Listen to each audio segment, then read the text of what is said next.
Hi viewers, I am Dr. Bharathi Singh, obstetrician and gynecologist from Coimbatore. I am basically from New Delhi, and my journey from New Delhi to Coimbatore has been a fun-filled experience. Let's talk about it. After finishing my studies from New Delhi, I did my MBBS from Bharathi Medical College. I did my higher studies from renowned colleges like Trivandrum Medical College, Kerala, and then Manipal Hospitals, Bangalore. I started my career as an obstetrician in Coimbatore. So many experiences. I would really like to share a very interesting story with you about one of my favorite patients. So she was married for 6 years and didn't have a kid. After some basic workup and lots of wishes, she finally became pregnant. But her pregnancy wasn't a smooth affair as well. She had a condition named placenta previa, which means she can bleed at any time. We were taking good care of her till 32 weeks. One fine day, I think it was morning 3 a.m., she gave me a call. Ma'am, I'm bleeding.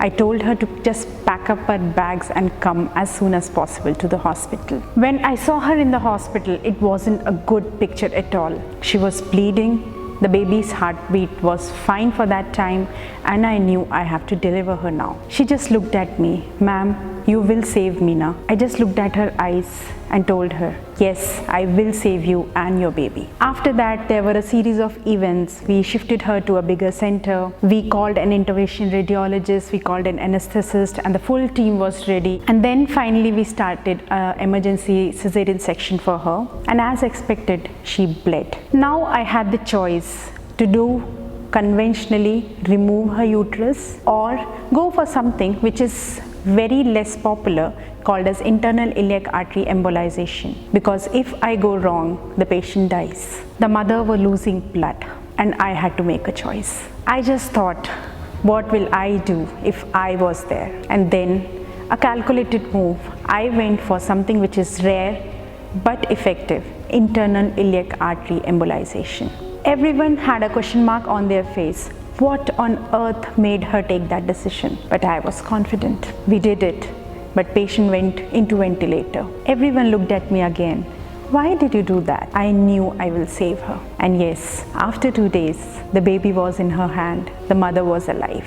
And I was happy. Whenever the patient sends me her pics with the beautiful kid, I get a sense of victory. I get a sense that yes, life can definitely beat death if you are determined. Some people ask us, how do you balance your personal life with your professional life? Everyone has their own ways to do it, and we have lots of interesting stories attached to it. Early morning of 24th June, I wasn't feeling well. I was 9 months pregnant and I knew I'm getting mild pains and I might go in labor. So I told, okay, I'm taking a day off today from the hospital and I myself go to my senior gynecologist to deliver me. As I was just lying down and trying to control my pains, I got a call from my hospital. Ma'am, there is a patient in labor and we don't have an alternative doctor.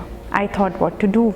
Will I be able to bear this pain? But then again, with all the courage I had, yes, I can do it. That's what was going on in my mind. Drove to the hospital and saw the patient. The moment I saw her, I forgot my pain because the baby's head was stuck and she really needed me. I took a painkiller injection, shifted the patient to labor room and planned for a vacuum delivery. There is something happening with me too. I was in severe pain. I again ignored that pain. I was able to take out the baby. The baby was all fine, but I was not. I need to go to the hospital immediately. I reached the hospital as usual. My obstetrician scolded me. What on earth made you do that? And yes, I delivered after 2 hours. I tell my son, you should be proud of it. You should be proud of your mom. You should be proud of this profession.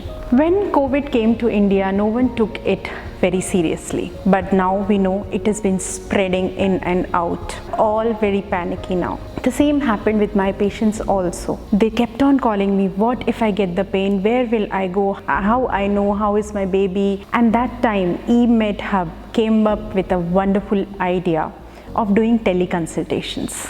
I was a bit hesitant about it, but once I started doing it, my patients were so happy with the comfort of their home. They were able to ask their doubts. I was able to treat them, and it all came back into track for me.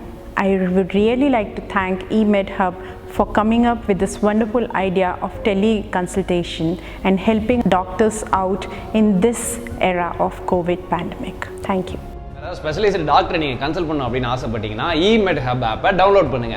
அதில் நீங்கள் ஆன்லைன்லேயே consult பண்ணிக்கலாம் டாக்டர்ஸ்ட்ட. எல்லாத்துக்கும் மேலே இந்த video உங்களுக்கு பிடிச்சிருந்தா like பண்ணுங்க, ஷேர் பண்ணுங்க, கமெண்ட் பண்ணுங்க, மறக்காம சப்ஸ்கிரைப் டு eMedHub. மறக்காம பெல் ஐக்கான் கிளிக் பண்ணிருங்க. நாங்கள் வரிசையாக வீடியோ போட்டுக்கிட்டே இருக்க போகிறோம்.